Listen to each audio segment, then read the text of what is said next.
Hello, everyone. Welcome to Career Cloud, hosted by Give Specific. I am your host, Dr. Amber Rains, and today we have Farmer C, also known as Clarinda Cee Stanley, with us today. Thank you so much for joining us. Thank you. I appreciate the invitation. Thank you. I am so excited to share your expertise with our students and viewers. They are really in for a treat to gain some of the wealth of knowledge that you're going to share with us today. So, what I'll do is read Farmer C's bio and we will get into the questions.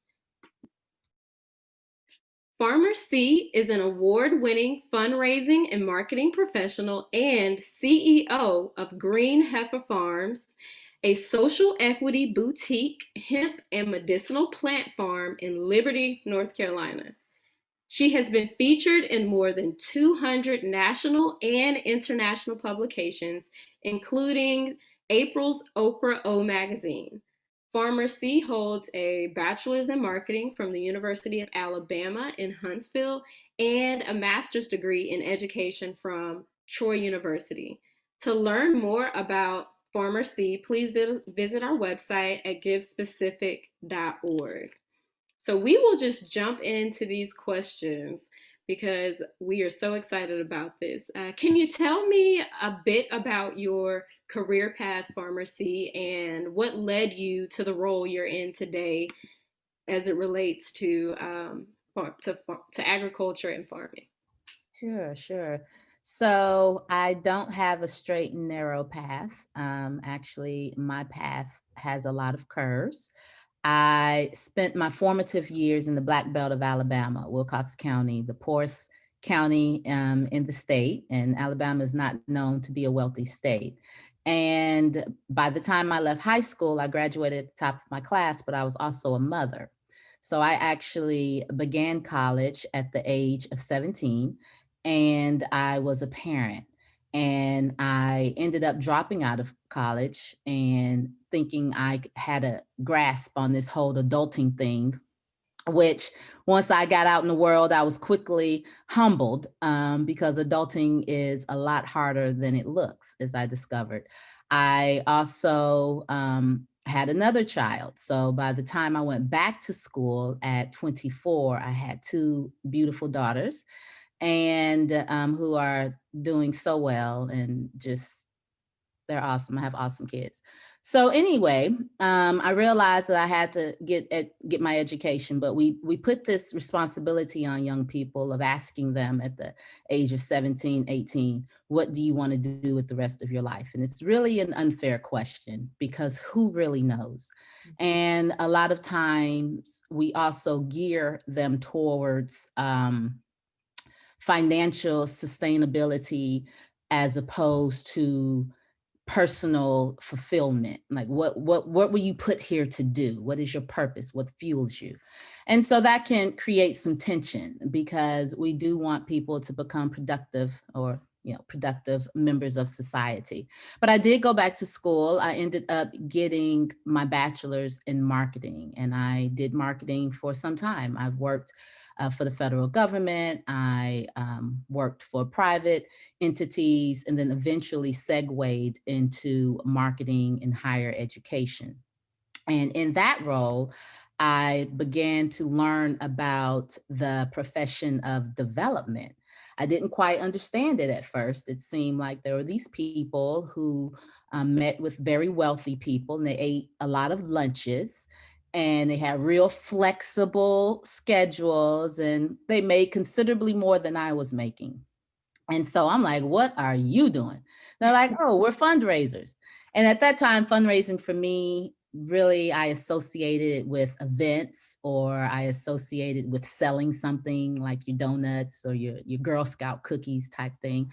But I had never really explored it as a profession and didn't understand all of the areas of specialization that are included within development or fundraising. And so I had strong writing skills and eventually got a position as a grants writer. Hated it. Hated it. I was writing federal and state proposals. They were boring.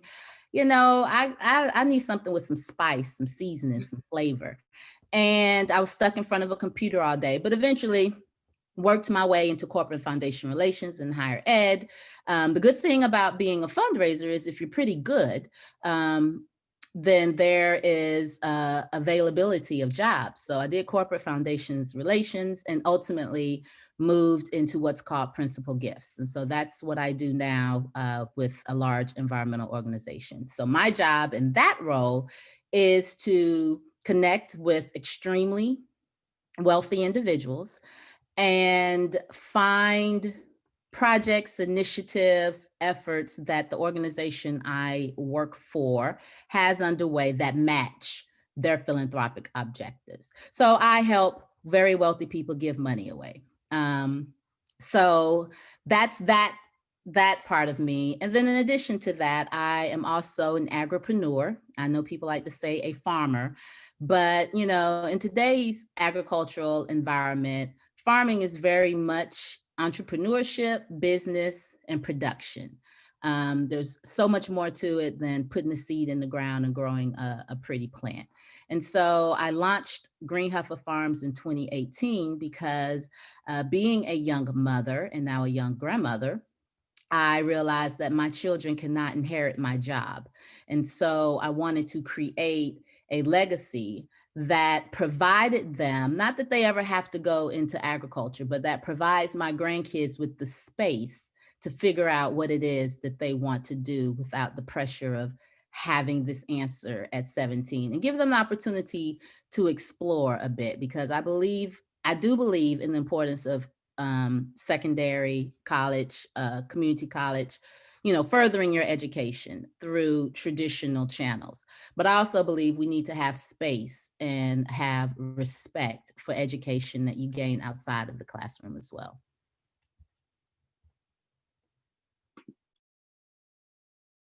Thank you so much for that. And what I was thinking about when you discussed, I love the concept of an agripreneur. I thought about like Tuskegee, they have the agribusiness program, but I love that about agripreneur because essentially that is what speaks to a lot of people. Is like, okay, how can I not only cultivate something that I can grow and harvest, but how can I, turn that into a product that I can eventually sell. So, and then I like what you said about your children they can't inherit your job, but they can inherit something that you build. So I guess that what I'd like to talk about next is what how has having or becoming an agripreneur, what does that look like in terms of how you went from the soil to the product? Can you talk a little bit about Sure, that? sure. So, because my background was more rooted in marketing and branding than it was in growing, I actually worked on building my brand first. So, by the time I launched my first product, there was excitement, there was a lot of energy and momentum built around it. And that's not necessarily the traditional approach to farming. For me, farming is one aspect of our business. We are a natural health brand, and we happen to grow our own agricultural commodities, which necessitates the farming piece.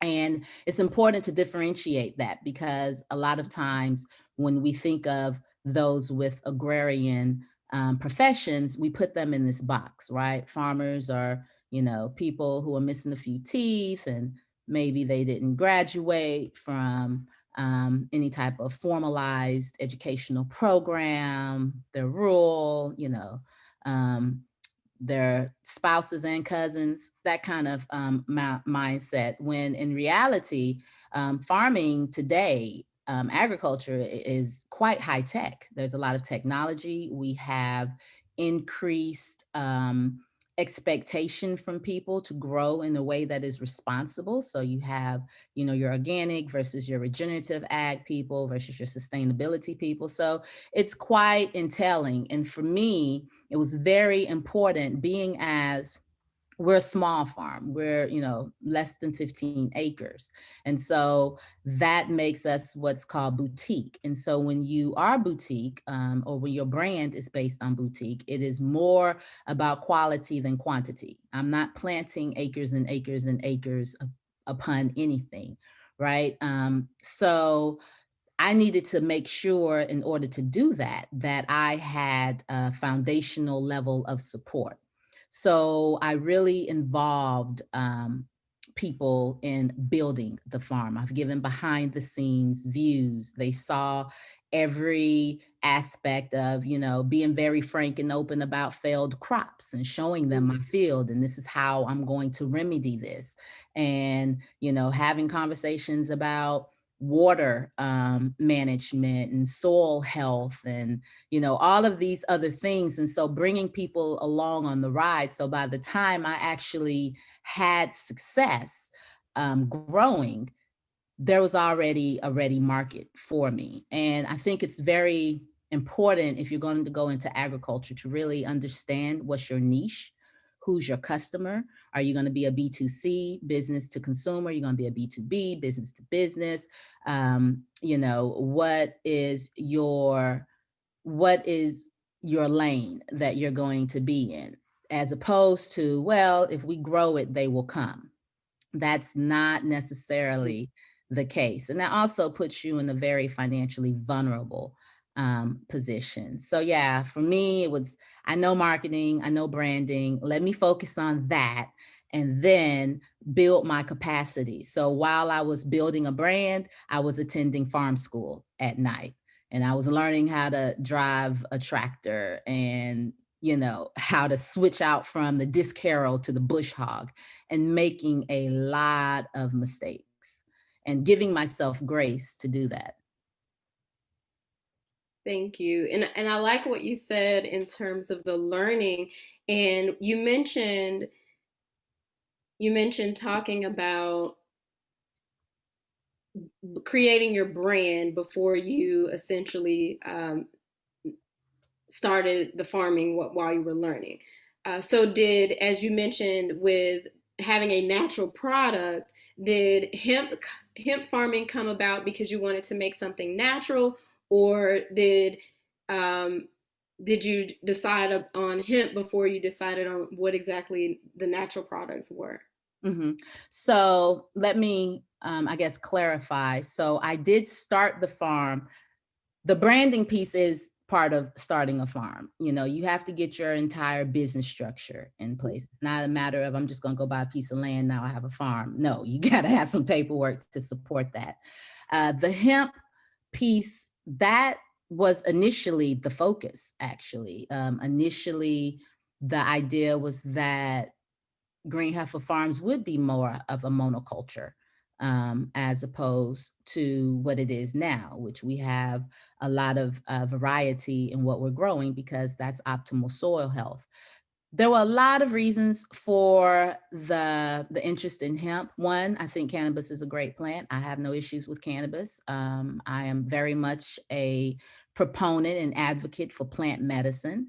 I feel that we allow far too many chemicals into our society willingly, and we put limits on things that occur naturally, and that's puzzling to me. Well, not really. I mean, we're in a capitalistic society. I understand the reasons for that. Um, so there was that piece. There was also the social justice piece, the fact that I was keenly aware that this, form, I mean, even though it's hemp, still it is cannabis, that there were people making millions and millions of dollars in cannabis. And yet there were people that looked like me and that could have been my relatives that still today are languishing in jail for cannabis crimes. And so in a way, becoming someone who grew hemp was a revolutionary act. I knew that there would not be a lot of women in those conversations. I specifically knew there would not be a lot of Black women. And to be a Black land owning woman, finding out where the meeting is, it shakes people up. And to go into those conversations and say, it's people still in jail. White people, you own 99% of all rural farmland. You're getting X% of subsidies, etc. Of course, I'm gonna show up to the meeting. So yeah, shake things up a bit. And then also I did definitely saw it as a beautiful, what I call a gateway crop, because um, it is, even though I grow many beautiful plants on my farm, people aren't excited to see the holy basil. As pretty as it is, it's like, oh, it's cute, but where is the cannabis? So I saw it as an opportunity to educate and advocate for a greater awareness and understanding of hemp and its medicinal value. I hope I Thank answered your you. question. Did I answer your question? You did, Okay. and I'm gonna pivot a little bit, and then we're gonna come back to asking a few questions. I know we have a lot of young viewers Mhm. that are well, the buzzwords are, you can think about hemp farming and even cannabis as buzzwords, whether it's Georgia, whether it's Colorado, whether it's somewhere else. But we'll get back to that. I sort of want to ask you some questions about just being an agripreneur, as you put it. What do you enjoy most about the work that you do as an agripreneur?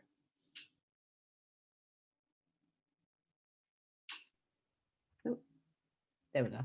Yeah, there's several things I actually enjoy. I actually enjoy growing. I love the process of putting a seed in the ground and then, over time seeing something come from that and manifest into something beneficial.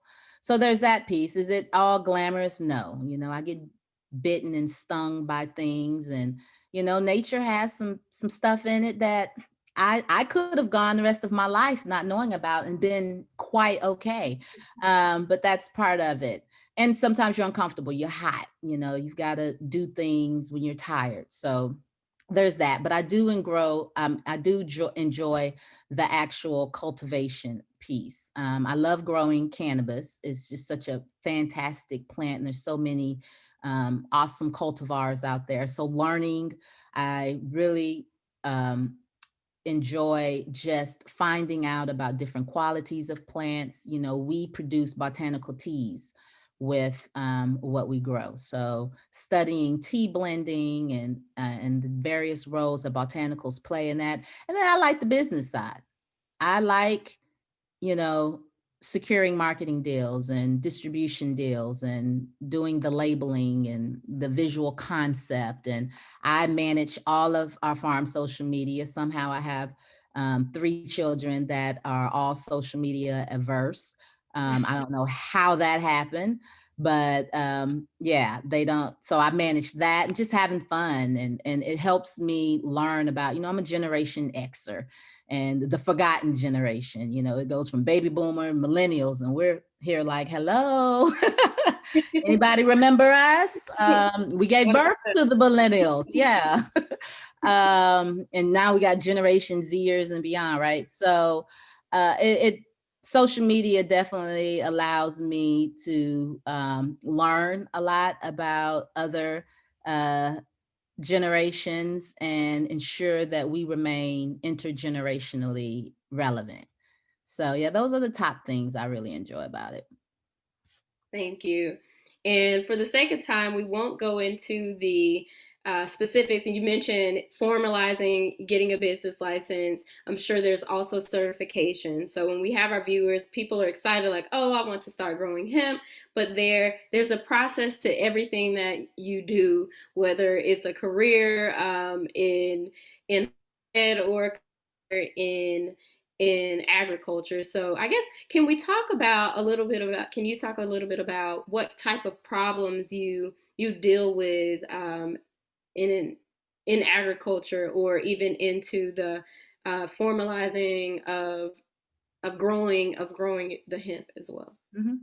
So one thing I will say, if someone wants to go into farming only to grow hemp, I actually discourage them. You need to want to be a farmer, because if you're not passionate Love that. about farming and you have to go do farming, and it doesn't matter how much you love hemp, you will not be successful if that's not something that you are really passionate about. So there's a lot of people that jumped in because they're like, oh, I'm going to become a hemp farmer, and didn't have a full understanding of the complexities that are involved in becoming a farming. It is a startup business. It is by all means, it is a business. So as far as barriers or challenges, of course, there's a learning curve.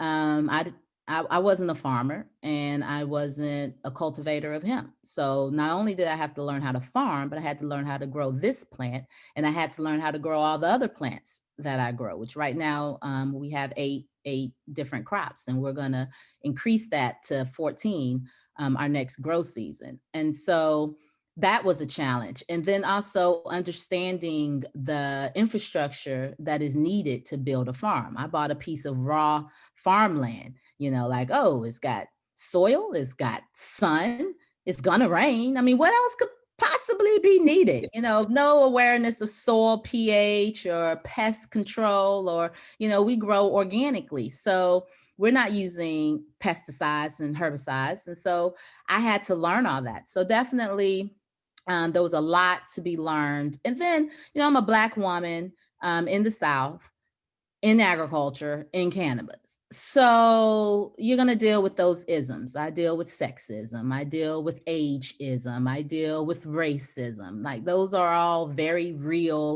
um, very real challenges, and trying to still be successful while maneuvering, because I don't necessarily have time for people to, move through on their journeys that they've been taking since 1619. I'm like, what is taking you so long to get there? Come on. So those are real challenges. And then legislation. There's constant conversation about what is allowed, what isn't allowed. You've got to comply with the USDA, maybe DAISHA, FDA has their hands in it. The DEA may have their hands in it. And then you still have your local and your state agencies and oversight as well. So just trying to remain current, trying to adjust. If the interim rule that the USDA has proposed becomes final, then that's going to place an additional strain on trying to make sure that my hemp is legally compliant. So what does that mean? And so always trying to be nimble and one step ahead, so that you can make the necessary adjustments in case something unexpected happens, like COVID, which a lot of farms had challenges with their models, because their model was to sell either at a farmer's market, which is a public space with a lot of people, or to sell to grocers. And then you had COVID happen, and they had to shift to a different model. So how can trying to anticipate things so that you can always try to be at least one step ahead. Thank you. And what is one of the best or most worthwhile investments you've ever made? Yeah, there've been a few, but the best would be in my education.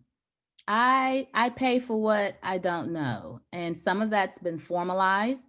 I mentioned I went to farm school. That was done through NC State University here in North Carolina. But I've also paid, cannabis cultivators to come, teach me how to grow, how, spending a few hours with them and with nursery owners and shadowing farmers and paying them, because we have a tendency with farmers, we want to go and we want to tour and we want to take up their day, and they should want to give back to the community and all of that, but that means that you're taking away from their ability to work their farm. So taking advantage of those type of people in my network and just investing in knowledge. That has been one of the best um, investments that I've made. Thank you. Investing in knowledge. Investing in knowledge. I love that. In the last 5 years, what new belief, behavior, or habit has most improved your life? I would have to say it was my mindset, especially as it relates to um, financial well-being. And a lot of that comes from, conditioning. We, may have grown up in environments where money was scarce, or been in situations where we were not necessarily in a secure space. And so that affects how you approach money. And so I, for many years, had a scarcity mindset. I got to have some money. I put it away for a rainy day. And I still do believe in putting money away, but it's not from a sense of fear or a sense that something's going to happen and I better have this to protect myself. I look more at money now. It's a tool. It's energy. I give away a lot of money. Our farm, even though we're very small, we give away grants. We donate to causes that we care about. And we don't operate in a sense of grab, grab, grab. We truly believe in abundance, and that if we are doing what we're supposed to be doing and we are genuine and good, that good things are going to come back to us. And that's why we grow organically. That's why we believe in regenerative agriculture. That's why we stand firm on our principles as far as education and equity and economic empowerment are concerned. And that's just been really freeing. I don't feel beholden to a job. I don't walk around in fear that, hey, if I lose this, then what am I going to do?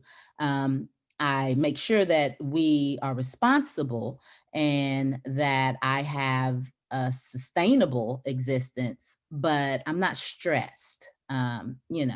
It's just, I enjoy driving my pickup truck that has like 12 layers of dirt on it than I do the luxury vehicle that I thought I needed. I'm actually getting ready. I'm this close to selling it and getting me another tractor. Yeah. I love that. So we have one more question before we close out. And is there any advice you would give someone considering being an agripreneur, or even if it's something you wish you'd known starting out? Just some closing advice that you could provide. Yeah. Well, one, don't feel like you have to have, when we think of a farm, we think of all these verdant green acres and, land and barns and animals. And that's not necessarily the case. If you want to start, I actually encourage start small. Start learning the USDA definition for a farmer is someone who grows $1,000 worth of agricultural goods, sellable agricultural goods. So if you can grow tomatoes and sell $1,000 worth of tomatoes, or grow $1,000 worth of sellable tomatoes, then technically you're considered a farmer. So knowing that, one, it's a state of being, it's not an act. If you're a farmer, you're a farmer, okay? Whether you have land or not, whether you've grown anything or not. So really give yourself time to learn, study, focus just as much on business as you do on production, and definitely take the time to scale your business in a way that makes sense for your life. So that may be growing in a grow tent in a garage, or it may be having a greenhouse in your mom's backyard. You're never too young to start learning how, well, don't start growing hemp until you have a license. But there's so many other beautiful medicinal plants that are high profit as well, that you can start learning how to grow now, while you're younger. So that puts you just that far ahead when you're ready to put a more formalized business structure in place. Thank you. And as we close, how can viewers support you? So we have some adults that will be watching as well as students. I know from your website you have education courses, you have products. What is the best way that we can support you? And I will also add Farmer Cee's website in our description and information as well. Sure, sure. Wow, there's a lot of ways. Getting the word out, following us on social media, if you're younger, sharing our content and providing feedback. We have teas for sale. It's like a dispensary in your cup. So, especially teachers, y'all need to get some of this. I got some Santa tea for you, okay? That is the name. So purchasing our products, we have merchandise, we have a patron account if people want to invest and get behind the scenes, um, footage and a behind the scenes look at how we're developing our farm. And then, of course, we do have two courses. Well, one's a course and one's a membership club. So we have Big Hemping for those who specifically are interested on the business side of starting a medicinal plants farm. And then I have my So Green Society, which is a membership club that includes a lot of interface with me, where I'm actually working with a small group of women boutique farmers. Thank you so much. And thank you again for your willingness to participate in the interview. We will close out now. Give Specific is a 501c3. So, viewers, if you'd like to support our programming, you can go to givespecific.org/give and support our programming. And we appreciate it. Thank you so much, Farmer C. Thank you. I enjoyed it. Thank